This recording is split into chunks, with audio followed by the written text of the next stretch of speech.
ये चैनल केवल मनोरंजन के लिए है। हम किसी भी तरह की अंधश्रद्धा को बढ़ावा नहीं देते। साइरस बचपन के बाद पहली बार ब्रिटेन के सेंट डेविड्स अपने दादा दादी के घर आया था। दादा दादी ने मरने से पहले ये प्रॉपर्टी साइरस के नाम की थी। साइरस यहीं रहने के इरादे से आया था। घर पुराना था और कई सारे पुराने सामानों के साथ ही वहां एक पुराना टेप भी था, जिसे साइरस ने संभाल कर रख दिया और कबाड़ पड़ी चीजें बेच दी। उसी दिन शाम के वक्त साइरस टहलने निकला। उसके घर से कुछ ही दूरी पर एक चर्च था। उस चर्च से साइरस के बचपन की यादें जुड़ी थी। वो चर्च के पास से गुजर ही रहा था कि तभी उसकी मुलाकात फादर डिकोना से हो गई, जो उस चर्च की देखरेख किया करते थे। उन्हें देखते ही साइरस ने कहा, हो हेलो फादर डिकोना, क्या मैं आपको याद हूं? फादर डिकोना ने साइरस को ध्यान से देखते हुए कहा, साइरस, क्या तुम साइरस हो? यस फादर, मैं साइरस ही हूं। दादाजी ने गुजरने से पहले घर का नॉमिनी मुझे बनाया था। अब इसे ठीक कराकर मैं यहीं रहूंगा। उस घर और वहां रहने की बात सुनकर फादर डिकोना के चेहरे पर अजीब सी खामोशी छा गई। वो वहां से बिना कुछ बोले चले गए। साइरस को यह बात बहुत अजीब लगी। खैर, कुछ देर घूमने फिरने के बाद साइरस वापस अपने घर आ गया। रात के वक्त साइरस बेडरूम में लेटा हुआ सोने की कोशिश कर रहा था, मगर नई जगह होने की वजह से उसे नींद नहीं आ रही थी। कुछ देर करवटें बदलने के बाद वो उठ बैठा और खुद से ही बोला, सुबह स्टोर रूम में मुझे एक वीसीआर कैसेट मिली थी, जिसे शायद दादाजी ने रखा होगा। देखना चाहिए उस कैसेट में आखिर क्या था। साइरस के दादाजी ने अपने घर में पुराने जमाने का वीसीआर प्लेयर भी रखा था। साइरस ने उस टेप को लगाकर प्ले किया और ध्यान से देखने लगा। वीडियो की शुरुआत में उसे सिर्फ अंधेरा नजर आ रहा था और कैमरे का फोकस काफी हिलडुल रहा था। पहले तो साइरस को प्रेयर जैसी कोई आवाज सुनाई दी, फिर धीरे धीरे उसमें से अजीब सी डरावनी आवाजें आने लगी। ओह गॉड, ये कैसी आवाजें हैं? इस वीडियो का मतलब क्या है? साइरस जब तक कुछ समझ पाता तब तक वीडियो में उसे एक औरत नजर आई, जिसे बेड से बांध कर रखा गया था। वो तड़प रही थी और जोर जोर से कुछ बोल रही थी। मरोगे, तुम सब मरोगे। लीना किसी को नहीं छोड़ेगी। 11 दिन, सिर्फ 11 दिन।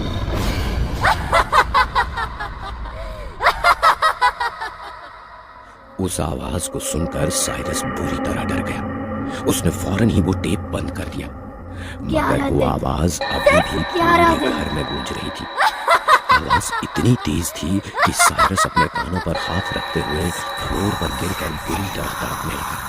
उसके कानों से खून निकलने लगा। बंद करो ये आवाज, बंद करो।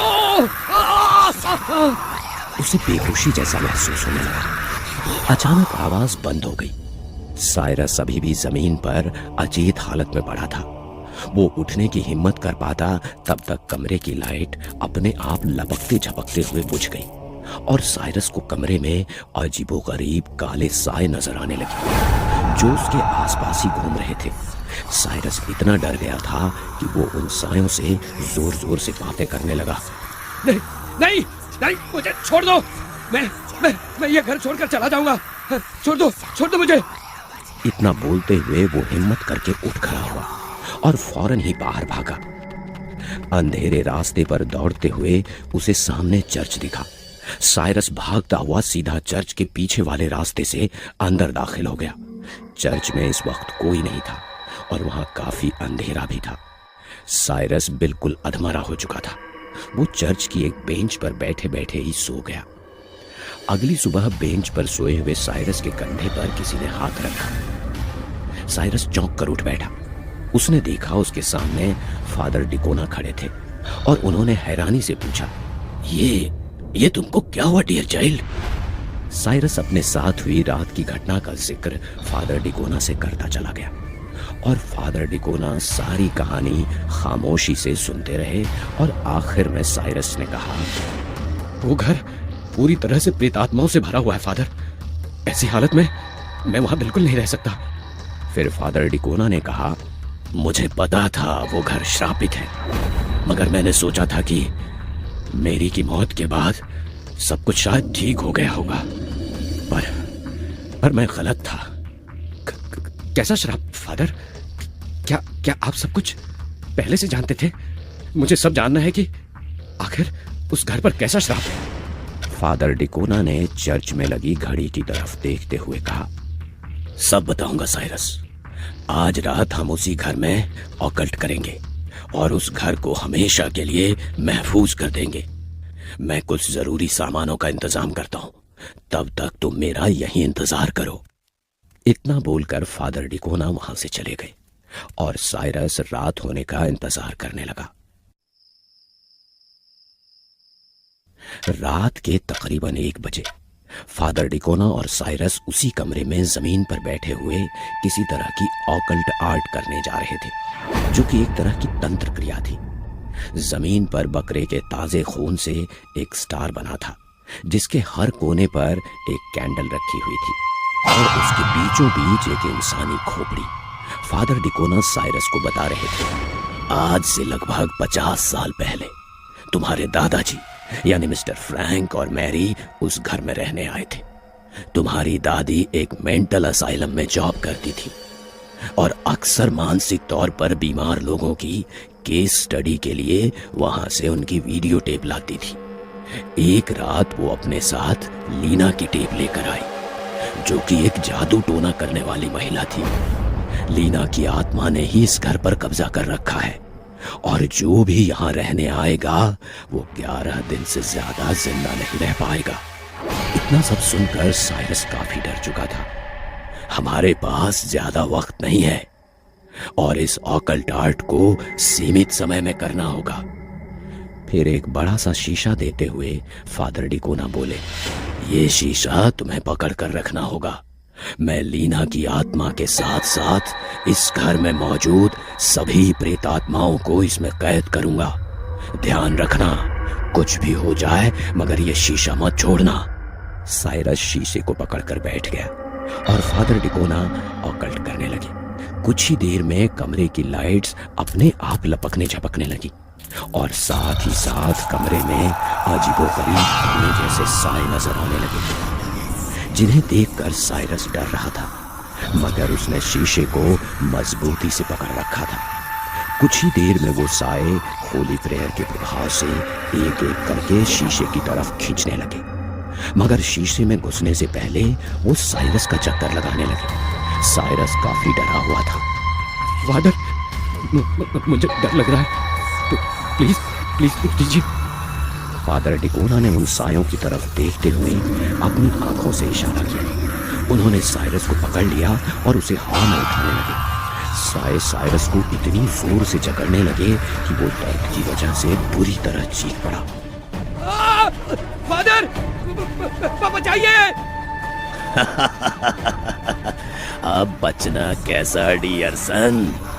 जहां तेरे दादा और दादी को भेजा वहीं तुझे भी भेजूंगा। वो मनहूस टेप तो तूने भी सुना है। लीना तुझे भी ले जाएगी, फिर ये प्रॉपर्टी मेरी हो जाएगी, जिसका मुझे न जाने कितने सालों से इंतजार था। अब कोई वारिस नहीं बचेगा। जाहिर था प्रॉपर्टी के लिए ही फादर डिकोना ने लीना की रूह को कभी इस घर से जाने नहीं दिया। साइरस को अपनी मौत बिल्कुल साफ नजर आ रही थी। वो साए धुएं में बदलकर उसके शरीर पर हावी होने की कोशिश कर रहे थे, मगर साइरस आखिरी कोशिश करना चाहता था। उसने अपने शरीर की सारी ताकत लगा दी और टीवी वाली टेबल की तरफ बढ़ने लगा, जिसे देखकर फादर डिकोना ने कहा, चाहे जिधर जाने की कोशिश कर ले, तू इन काली आत्माओं से नहीं बच सकता। बस लीना की भी साधना पूरी होने वाली है, वो आकर तुझे ले जाएगी। काले साए साइरस की हड्डियां चूर कर देना चाहते थे, मगर वो फिर भी किसी तरह जमीन पर रेंगते हुए टीवी तक पहुंच गया और प्लेयर में लगा हुआ टेप प्ले कर दिया। लीना की आवाज पूरे कमरे में गूंज गई, जिसे सुनकर पहले तो फादर डिकोना बौखला गया, मगर फिर डरते हुए बोला, ये क्या कर दिया तूने? 11 दिन। ये तो लीना की आवाज है। साइरस अपने कान बंद कर जमीन पर लेट गया।